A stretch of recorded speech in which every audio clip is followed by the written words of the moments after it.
Waalaikumsalam warahmatullahi wabarakatuh. Apakah catatan amal buruk saya yang dicatat oleh malaikat akan dihapus dengan istighfar atau tetap dibacakan di hari hisab nanti? Taib. Pertama, Anda bisa temukan misalnya Quran surah ke-3 ayat 31 posisi paling kiri sebelah atas dengan Quran surah ke-8 Al-Anfal ayat ke-29. Itu amalannya. Anda sebutkan istighfar di sini. Apakah istighfar bisa menggugurkan dosa-dosa kemudian dihapuskan, kan?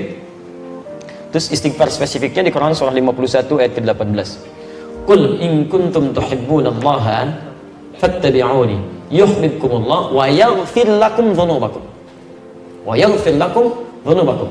Qul, katakan Muhammad, in kuntum tuhibbunallaha, jika kalian serius mencintai Allah, fattabi'uni, ikuti sunnah Nabi, tuntunannya.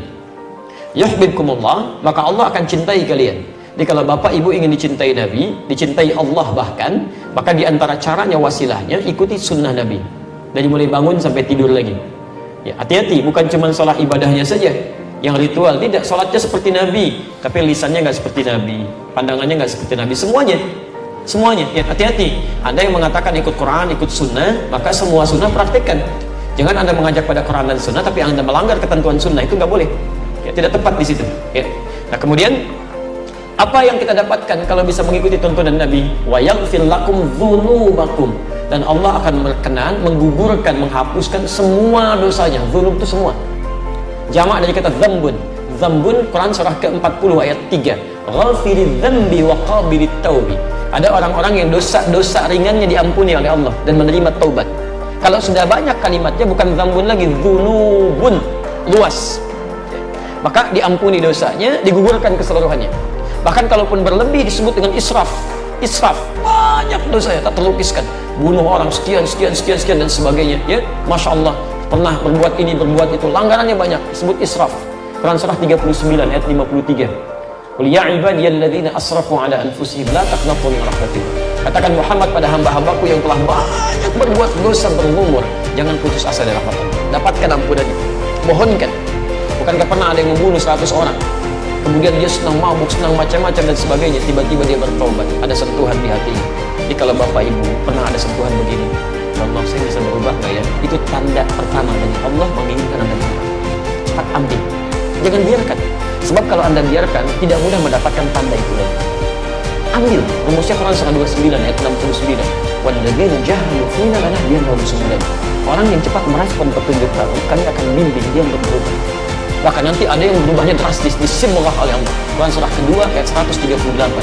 Ya, sibghah Allah wa man ahsan minallahi sibghah. Ya, ada yang disibghah. Sibghah itu kayak dicelupin. Ya, pernah bikin teh celup? Kalau dimasukin ke dalam airnya basah nggak tehnya?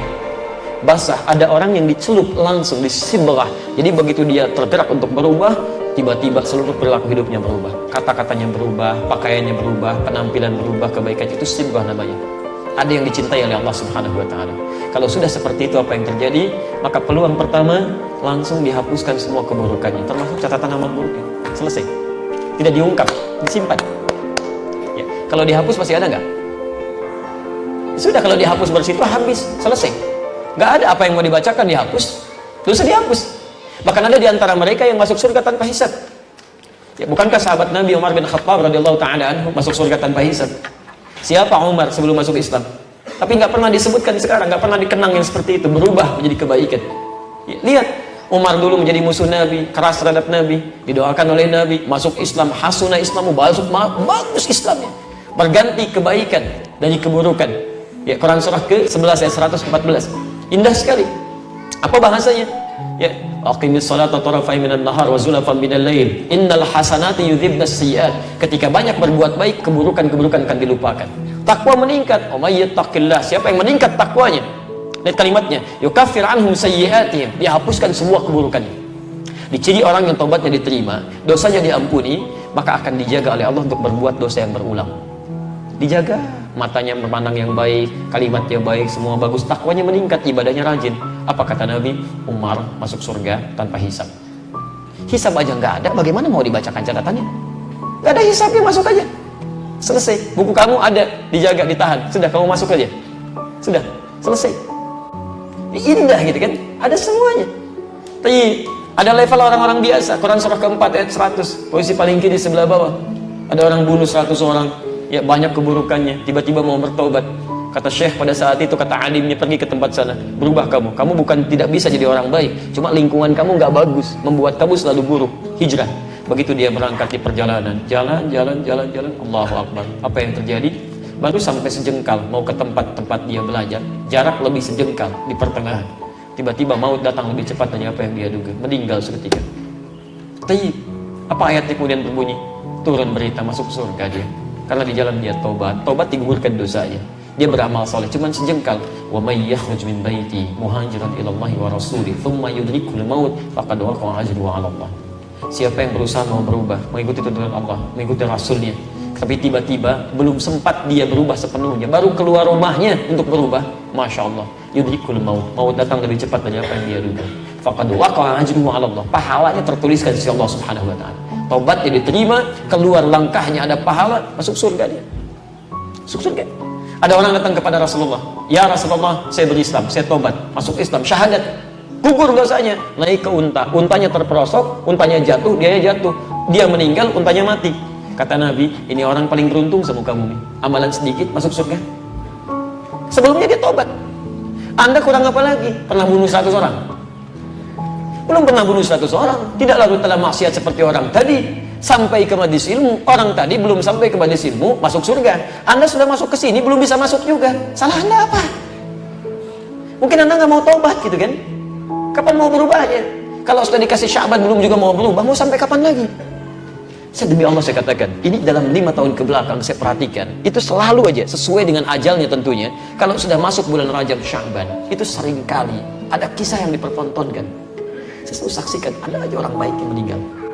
Selalu ada. Kayak Haji Warsan Munawir, sebelumnya siapa lagi, kayak Haji Abdul Wahid, ada Ahmad Muzambil, ada macam. Tahun ini Masya Allah baru masuk Islam, ustadzah mengajar, belajar Islam, perjalanan di Cipali dengan suaminya, plus dengan anak terakhir, Masya Allah. Sebab itu bahasa biasa manusia, ya bisa tabrakan, bisa macam-macam dan sebagainya. Intinya Allah sayang, kamu sesuai ajalnya pulang ya, bekal kamu cukup. Sudah, kamu sudah tobat, sudah mengganti dengan risalah dakwah, pulang, bekal cukup. Ustaz Ja'far baca surat Al-Mulk, ayat pertama nyari, kedua nyari, walladzi khalaqal mauta wal hayata liyabluwakum ayyukum ahsanu amala. Ayat ketiga meninggal. Masya Allah, enak meninggalnya itu, tenang, gak ada gerak begini begitu, gak ada teriak-teriak, gak ada macam-macam. Ya iya Tuhan, nafsu mutmainnah. Mereka barangkali sesuai ajalnya menghadap kepada Allah, tidak membutuhkan keutamaan Sya'ban lagi, kemegahan, keberkahan Ramadan lagi, karena bekalnya cukup. Kita masih membutuhkan hari ini untuk bisa berubah. Kalau Anda diberi kesempatan hari ini belum mau berubah juga, Anda mau sampai kapan lagi? Bisa meninggal kita. Ya, dulu saya di Lebak Bulus tuh mengasuh pesantren Al-Hikmah, hafalan Quran untuk mahasiswa. Kita sediakan fasilitasi gratis itu, Masya Allah. Al-Hikmah tetangga kami tahsinnya Ustaz Ahmad Muzambil, sama muda juga tuh, usia 37 tahun. Hari Kamis menjelang juga, nggak dapat Ramadan. Kamis pada subuh pahalanya udah banyak. Kalau saya masih banyak dosanya ya, masih butuh hari ini. Dia sudah dipanggil sesuai dengan ajalnya. Sudah ya ayat Tuhan nafsul mutmainnah. Cuma habis subuh kamu sudah mengajarkan tahsin, orangnya ikhlas, orang setiap yang tahsin dapat pahalanya, kamu sudah pulang, bekal kamu sudah banyak. Cuma bersin 2 kali pada subuh, bersin, meninggal, bersin. Antum berkali-kali bersin tadi belum meninggal juga. Ya. Masih butuh hari ini ya. Ini manfaatkan lah, sayang kalau nggak dimanfaatkan. Baik, jadi nanti ada yang dihapuskan, ada yang tetap dibuka, cuman gak disebarkan. Hisabnya antara dia dengan Allah. Dia Allah kemudian tutup menggunakan satar, diperlihatkan, kamu ini punya kesalahan ini, saya ampuni kata Allah sebagai rahmat Allah, tapi gak dibuka. Siapa orang itu? Diantaranya orang yang gemar menutup aib orang lain.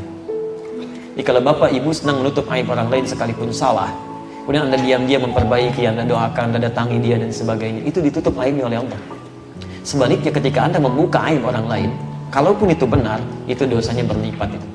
Banyak dosanya. Bikin aja ada status tentang orang lain, bikin status. Dia itu ternyata begitu ya, nggak nyangka, tuh tulis kan, nyebar, tersebar ke banyak orang. Urusan Anda dengan dia kemudian selesai satu waktu, sudah bersalaman, tapi urusan dia dengan orang yang disebarkan, yang berprasangka buruk belum selesai itu. Bagaimana menyelesaikannya? Makanya hati-hati. Ya. Saya kemarin pulang dari satu negara, beberapa tempat. Ini saya doakan juga supaya berubah. Ini nggak boleh seperti ini. Ya. Ada orang-orang yang menyebarkan berita tidak baik sampai mengintervensi supaya pengajian kami dibatalkan. Itu panitia nangis depan saya, datang nangis, nyampaikan, Ustadz saya ditelepon si fulan, Ustadz juga dan sebagainya. Oh, jangan terima dari Ustadz Adi, manhajnya rusak, begini-begini. Masya Allah. Ya, dan disampaikan, itu Ustadz Adi sudah dinasihati oleh masyaikh yang besar, masyaikh kita, guru-guru kita, tapi orang yang ngeyel. Saya katakan, tahu nggak, sampai hari ini belum ada satupun yang datang.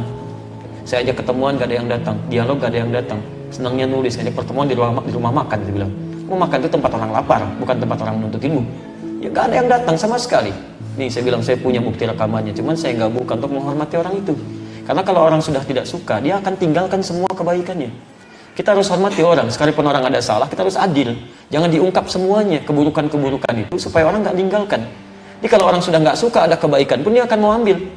Kita tahan naib dia menyebarkan naib kita, dan belum tentu benar juga di situ. Ketemu belum pernah, apa belum pernah, akhirnya, oh begitu Ustaz, dia pada nangis. Di telepon nggak bisa bayangkan.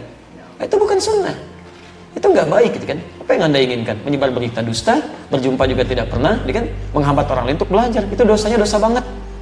Dosa berlipat, nggak boleh begitu. Siapa yang mengajari Anda? Siapa guru Anda? Ya kan? Dari mana Anda bisa mengajarkan seperti itu? Itu nggak boleh. Nah itu hal-hal seperti itu, tapi saya nggak marah gitu kan. Silakan saja gitu kan, seperti itu. Anda daripada nyebarkan ke orang, kenapa Anda nggak datang pada saya? Sampaikan, ya. Kalau yang salah, di mana salahnya, tunjukkan. Ya, supaya kita perbaiki. Kalau Anda sayang pada saya, sampaikan pada saya, bukan pada orang. Karena yang dihisab itu saya, bukan orang lain. Anda ngapain sampaikan ke orang? Gak ada kerjaan. Ke saya nggak mau datang, diundang nggak mau datang, dialog nggak mau datang, tapi nyebarkan pada orang yang belum tentu salahnya. Lu Anda bikin runtutannya. Wah, kupas tuntas video Adi Hidayat. Video. Saya cari di kamus video nggak ada, yang ada video. Ya, Anda lupa kesalahan Anda juga gitu kan.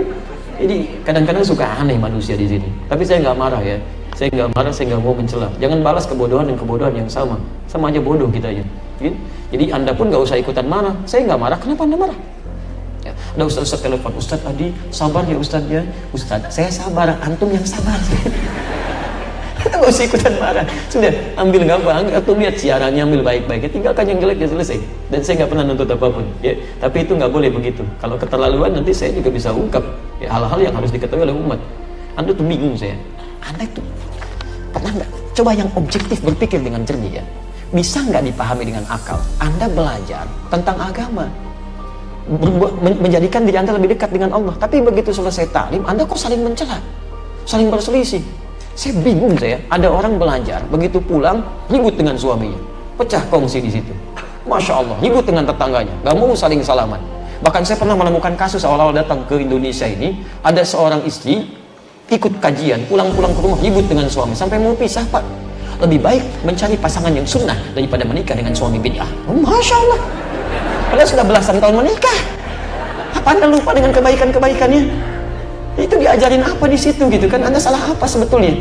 Nah, jadi ada beberapa hal yang kita harus jernih berpikir. Coba zaman Nabi itu orang tuh tertinggal luar biasa, jahatnya banyak, sering banyak berkelahi, saling bunuh macam-macam. Ketika Quran turun diajarkan oleh Nabi, yang kasar jadi lembut, ya, yang terpecah jadi saling menyatu, yang mencela mencintai, yang merangkul, yang memukul jadi merangkul, semuanya indah dan ada peradaban.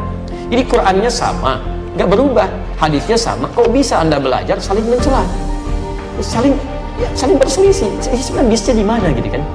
Nah, jadi saya mengajak kepada siapapun, termasuk kalangan para ustadz, harusnya kita duduk sama-sama. Semua. Ini kan di Indonesia ada yang ke Mesir, ke Madinah, ke Mekah, ke Libya, ke Oman, ke Maroko, ke Tunisia. Akan lebih indah kalau kita duduk semua bareng, bahas masalah umat. Ini umat butuh apa nih? Kelemahannya di mana? Kenapa ini sering ribut? Oh, dalilnya apa? Mungkin pelajaran kita begini, pelajaran Anda begini. Yuk kita temukan di sini. Kupas. Kemudian sampaikan pada umat. Kalau begini, berarti dalilnya ini ya. Kalau begini, ini dalilnya ini ya. Ustadz ini, alumni sini mengajarkan begini karena dipelajari begini. Itu enak tuh. Dan orang nyaman ibadah. Nyaman gitu kan? Itu yang paling indah. Dan itu harapan insya Allah.